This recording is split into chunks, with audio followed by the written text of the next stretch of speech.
Haleluya, luar biasa. Firman Tuhan selalu baru setiap hari. Ya, kalau kita sungguh-sungguh menanti-nantikan Tuhan dengan penuh cinta, ya.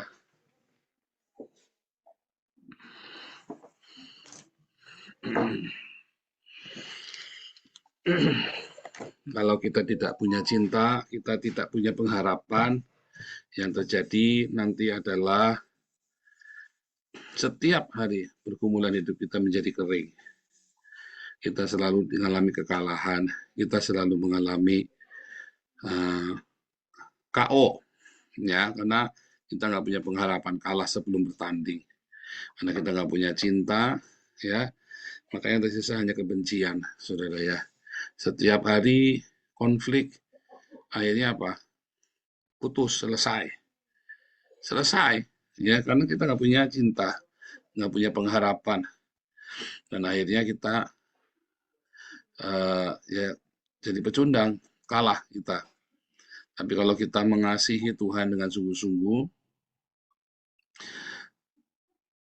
tahunya dari mana kita mengasihi, saudara? Dari konflik, ya. Tahunya dari mana kita mengasihi? Dari konflik. Tanpa konflik Anda tidak akan pernah tahu Anda mengasihi apa enggak. Iya kan? Misalnya nih, Hulusi tiap bulan dikasih duit sama bosnya nih. Ya kan? Ini bonus, wah tiap hari dikasih bonus terus. Ya rasanya sayang bosnya paling sip. Tapi begitu udah tiap hari diomel-omelin terus sama bosnya, waduh, ya kalau ada duitnya nggak apa-apa bos, nah, bilang. Tapi begitu nggak ada duitnya, nah berarti bukan kasih itu, berarti duit. Kasih duit maksudnya ya, kasihnya kasih duit. Saya dulu punya bos galak sekali ya, kalau ngamuk itu ya, dari selangkangan, ubun-ubun, kutu, kecoa, sampai apa semua ya. Tapi bonusnya saya bisa beli Baleno satu, saudara. Bonusnya setahun tuh kita bisa beli mobil baru satu itu. Serius, saudara ya. Aduh, kalau tak sebut perusahaannya, Anda, oh, pantesan, gitu ya. Keluar kerja di situ itu benar-benar mengerikan sekali ya. Tapi duitnya enak, gajinya enak, saudara ya. Sebulan saya naik gaji 2 kali. Setahun saya naik gaji 2 kali.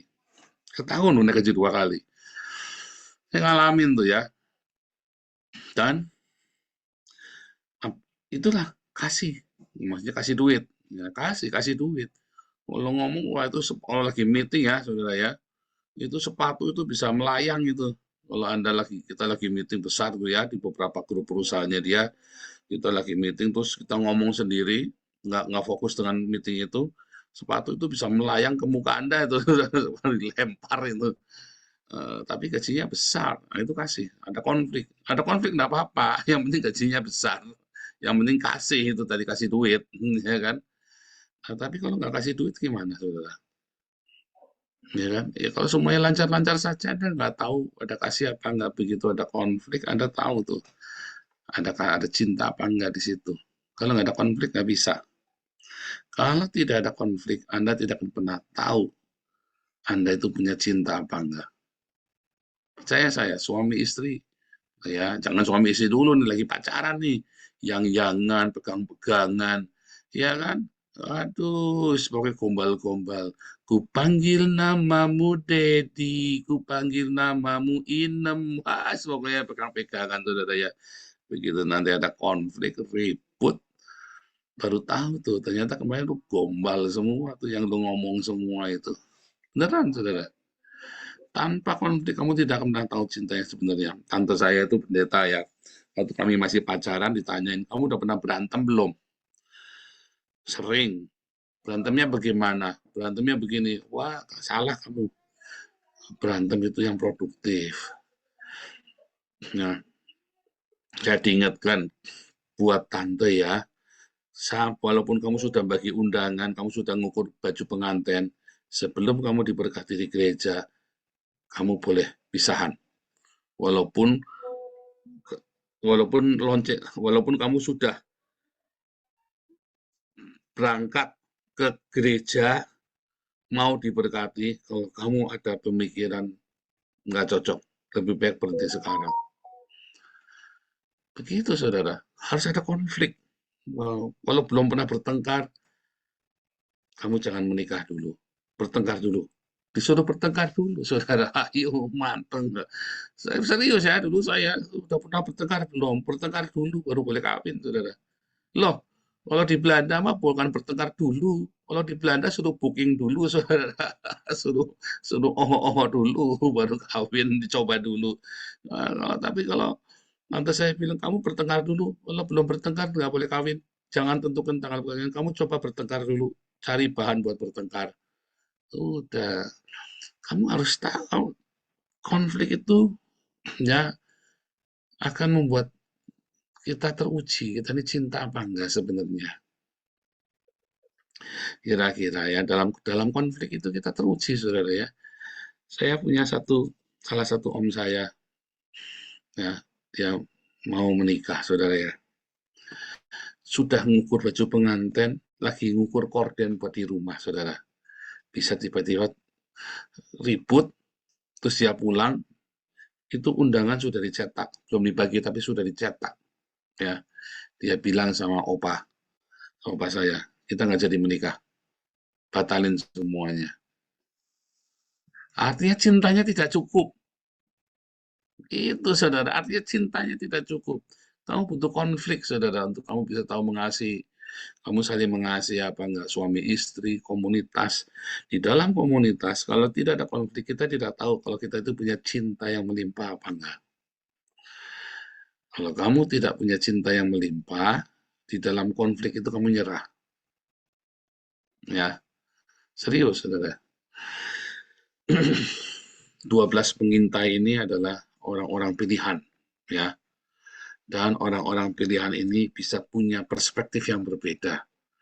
Dari 12 orang ini hanya Yosua dan Kaleb yang punya perspektif yang positif ya terhadap sesuatu, terhadap Satan, adversary. Ingat pelajaran adversary minggu lalu, bukan minggu kemarin ya, hari Minggu yang lalu, adversary. Ya, itu pelajaran bagus sekali, sayang internetnya putus-putus ya. Adversary atau satana. Di dalam konflik itu ada setan, saudara. Kalau tidak ada setan, tidak ada konflik. Ya, ditengking, bukan ditengking. Kamu harus kalahkan dia. Lawanlah iblis yang akan dapat. Tunduklah pada Allah. Melawannya dengan apa? Dengan kamu menundukkan diri kepada Allah. Sehingga satana itu bisa kamu kalahkan. Lawanlah iblis, lawan maka ia akan lari daripadamu. Tetapi saudara, masalah konfliknya Yosua dan Kaleb yang mau dirajam batu sama orang-orang Yahudi, sama orang-orang Israel, 10 utusan yang lain, dan seluruh umat adalah karena dia mengatakan hal yang positif. Dia mengatakan hal-hal yang sangat uh, produktif. Sementara yang lain, mereka membangkitkan roh ketakutan. Membangkitkan roh ketakutan itu lebih mudah daripada membangkitkan roh keberanian. Tadi ya, makanya saudara, orang-orang ya keadilan itu hanya bagi orang-orang yang pemberani, saudara. Ya, kalau orang penakut nggak bisa Anda mendapatkan keadilan dan mendapatkan hak-haknya. Orang penakut itu sudah jadi pecundang saja. Tapi hanya orang pemberanilah yang berhak mendapatkan berkat dan keadilan. Kalau kamu penakut, ya sudah jatahmu jadi ekor saja. Nah, lalu terjadilah konflik, saudara. Ya, terjadilah konflik. Lihat, ya, Pak, kalau ini pertanyaan ya, coba Anda renungkan sendiri ya. Kenapa Tuhan akhirnya memutuskan, dan Musa ya, dan Tuhan juga memutuskan, ya sudah, nggak usah ke Israel, nggak usah ke tanah Kanaan. Kamu muter-muter aja 40 tahun. Kenapa tidak tetap langsung ke tanah Kanaan? Kan Yosua sama Kaleb mengatakan, Tuhan Jehovah pasti sanggup. Ya kan? Tetapi kenapa Musa akhirnya memutuskan untuk tidak masuk ke Kanaan? Nah, itu Anda coba renungkan ya. Kenapa ya? Kan sudah ada yang ngomong yang positif kan? Ada yang beriman. Nggak perlu banyak, nggak perlu semuanya beriman. Kan? Ya mau saja. Nyatanya Gideon itu mau perang lawan orang Amalek saja, lawan orang apa itu Midian, ya, yang dipilih cuma 300 orang loh. Dari 10.000 cuma 300 orang. Masa untuk mengalahkan tanah Kanaan? Ya sudah, pasukannya Yosua dan Kaleb saja, yang nggak mau ya nggak usah ikut. Kan harusnya begitu, saudara. Betul nggak?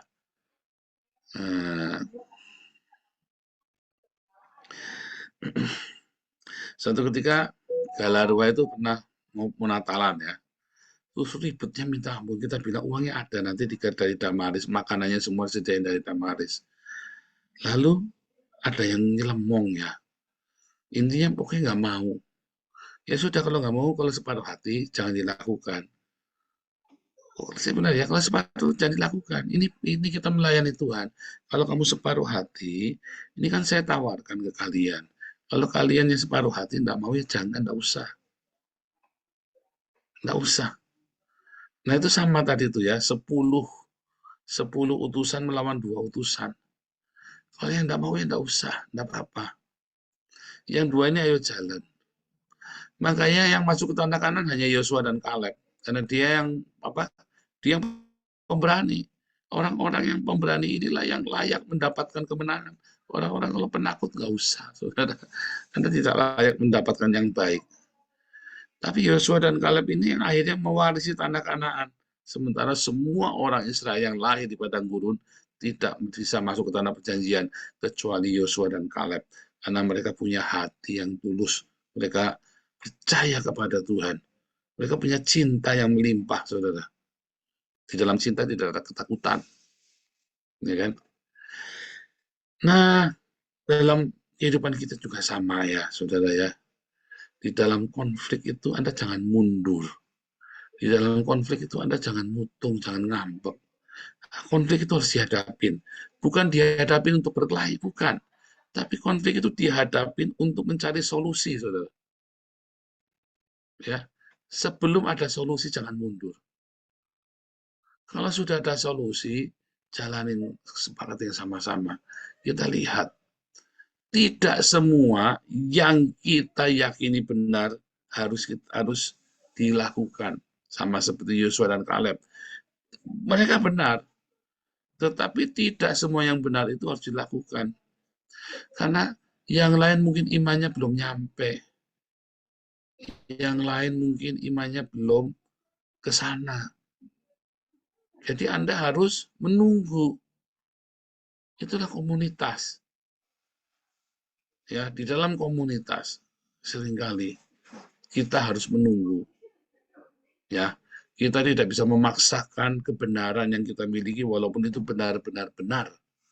Benar-benar yang benar. Walaupun orang-orang itu salah, kamu harus menunggu, saudara. Kalau waktu itu Musa tetap ngotot berangkat, itu bubar jemaat. Itu bisa kudeta di mana-mana, saudara. Ya, nggak ada kesatuan hati di sana. Makanya ya sudah stop dulu. Tetapi bukan berarti konfliknya diperpanjang, tapi stop dulu. Itu adalah langkah yang amat sangat bijaksana dari Musa untuk stop dulu, kita nggak usah ke sana dulu. Sebab kalau yang 2 setuju, yang 10 tidak setuju, apalagi yang 10 memberikan hembusan negatif, maka ketika masuk tanah Kanaan kita akan terpecah-pecah. Mungkin kita bisa menang pun terpecah-pecah. Apalagi sudah ada roh ketakutan di sana. Roh ketakutan ini nggak ada obatnya, saudara. Obatnya hanya sang cinta yang memberikan keberanian. Orang-orang yang penuh dengan ketakutan ini nggak bisa masuk. Karena orang-orang kalau Anda penakut, Anda tidak berani mengambil hak yang menjadi hak Anda takut tapi alasannya karena cinta, padahal Anda takut sebenarnya. Maka Anda tidak bisa. Ya, banyak orang alasannya aku nggak mau ribut, nah, karena nggak mau ribut, terus Anda tidak mau, oh saya nggak mau berkonflik. Konflik itu selalu ada, saudara. Ya tadi ya, orang Israel ini sudah melihat mujizat tiap hari saja, mereka bisa berkonflik tentang apakah kita sanggup masuk Yeriko apa enggak. Padahal apa? Padahal sudah melihat sendiri semuanya. Tetapi konflik selalu ada. Konflik itu akan selalu ada dimanapun kamu berdiri. Konflik itu selalu ada. Sampai nanti Tuhan Yesus datang, kita semua melihat dengan jelas, maka tidak akan ada konflik di sana. Tapi sampai dengan hari ini, maka konflik itu kan ada dimanapun. Bahkan di tengah hadirat Tuhan yang luar biasa. Selalu ada konflik, karena konflik itu datangnya dari dalam hati kita sendiri. Bahkan di gereja-gereja yang katanya diurapi Tuhan sekalipun apalah. Ya, konflik selalu ada terjadi di sana. Karena di tengah-tengah konflik itulah Tuhan akan menuntun hidup kita, saudara. Di tengah-tengah konflik itulah akan nyata siapa yang layak untuk diberkati apa enggak. Anda kalau jujur ya di tengah-tengah konflik itu, Anda kan kalau Anda jujur, ya Anda akan mengerti sebetulnya kita tidak layak untuk diberkati. Kita tidak layak untuk menerima segala yang indah yang dari surga. Tapi kalau kita berkonflik, ya kalau tadi kalau berkonflik tapi Anda tidak meresponi dengan benar. Tapi kalau di dalam berkonflik Anda bisa mengucapkan berkat, Anda bisa tetap positif seperti Yosua dan Kaleb, maka Anda akan layak untuk menerima tanah perjanjian itu, saudara. Ingat-ingat tuh ya, masalah konflik. Mengapa ada banyak orang selalu lari dari konflik? Dan akhirnya dia nggak pernah nyampe. Karena konflik itu adalah bagian dari tiang awan dan tiang api badai yang akan menjadi penanda periode hidupmu. Konflik itu salah satunya. Jangan lari dari konflik. Suami, istri, komunitas, jangan lari dari konflik. Selesaikan, kita lihat endingnya sampai kemana. Ya, jangan takut, saudara, dengan konflik. Karena di dalam konflik itu, kalau kamu meresponinya dengan penuh cinta, maka konflik itu akan mendatangkan kebaikan. Tapi kalau kamu meresponinya dengan kesombongan, dengan keangkuhan, dan tidak sabaran, Anda maunya hasilnya sekarang, maka Anda harus mengulangi lagi dan akan yang ada cuma apa, saudara? Ya cuma kesombongan dan cuma kekecewaan. Tetapi di dalam konflik yang sehat, ketika ada solusi di sana, ya, maka seperti Azazel itu ya, Azazel itu artinya dipersalahkan kambing hitam. Seperti mempersembahkan domba, seperti mempersembahkan kambing kepada Azazel. Tidak akan ada lagi yang dipersalahkan di dalam komunitas kita. Ketika Anda berkonflik dan Anda mencari solusi, ketemu solusinya, maka siapa yang salah udah gak penting lagi. Yang penting adalah bagaimana kita segera fixing, tikun olam, memperbaikinya. Hanya itu, saudara. Kalau Anda nggak nyampe ke sana, nggak bisa. Selamanya di dalam konflik Anda akan lari, dan selamanya Anda tidak akan bisa bertumbuh. Ya, saudara ya. Wah, kita seminggu ini bicara tentang konflik, tentang gesekan terus. Karena ini penting ya. Ini kita komunitas makin besar, makin kuat, dan kolektornya makin banyak. Ya, jangan sampai Anda orang-orang yang baik, ya, kemudian hanya karena konflik lalu Anda mengundurkan diri. Saya sedih sekali loh, saudara ya. Kita banyak kehilangan orang terbaik, padahal konfliknya bukan sama saya loh. Konfliknya padahal bukan sama saya, tetapi sama orang lalu mundur. Jangan, saudara ya. Keluarga-keluarga komunitas Anda kalau gegeran suami istri, jangan mundur, jangan minta cerai. Ya, belajar untuk mendengar, belajar minta maaf, belajar untuk memberi kesempatan orang lain berbuat salah. Jangan menyerah. Kalau Anda tidak pernah memberi kesempatan orang lain berbuat salah, ya Anda tidak akan tahan. Sikap Anda harus, saya siap, ya, bukan kompromi loh, saudara ya, bukan kompromi dengan dosa loh, tapi membiarkan orang lain untuk melakukan sebuah kesalahan dan Anda siap untuk memaafkannya. Untuk itu kamu harus punya cinta kasih karunia yang melimpah. Nggak bisa pas-pasan, nggak bisa cekak. Kalau kamu udah punya kasih karunia, orang bikin salah, kamu ngamuk-ngamuk, saudara. Gara-gara gelas jatuh, kamu bisa ngomongnya panjang lebar berminggu-minggu, bisa pegatan itu, saudara. Iya kan? Bisa pegatan gara-gara mencet odol, gara-gara gelas pecah. Jangan. Konflik itu selalu ada. Sampai kapanpun konflik itu, satana itu selalu ada. Ya, tapi kita harus menundukkan diri kita kepada Tuhan Yesus. tunduklah pada Allah dan lawanlah iblis, maka ia akan lari daripadamu.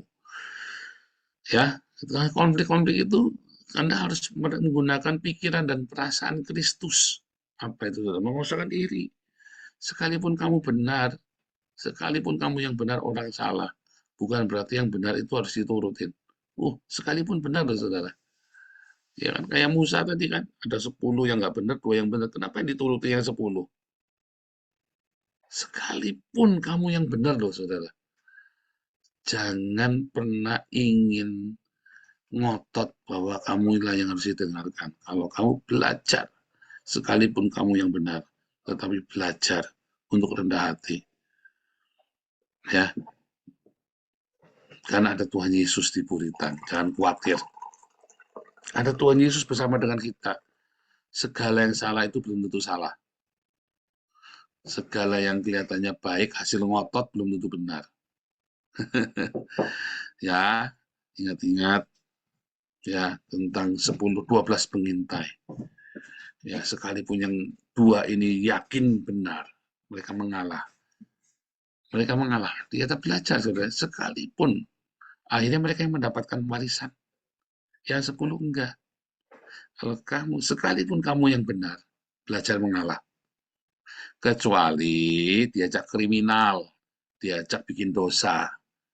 Tapi selama itu bukan berbuat dosa, selama tidak disuruh melanggar hukum negara Indonesia, ya, sekalipun kamu yang benar, belajar mengalah. Seperti Yosua dan Kaleb. Yang akhirnya kan yang mendapat warisan tanah perjanjian hanya Yosua dan Kaleb.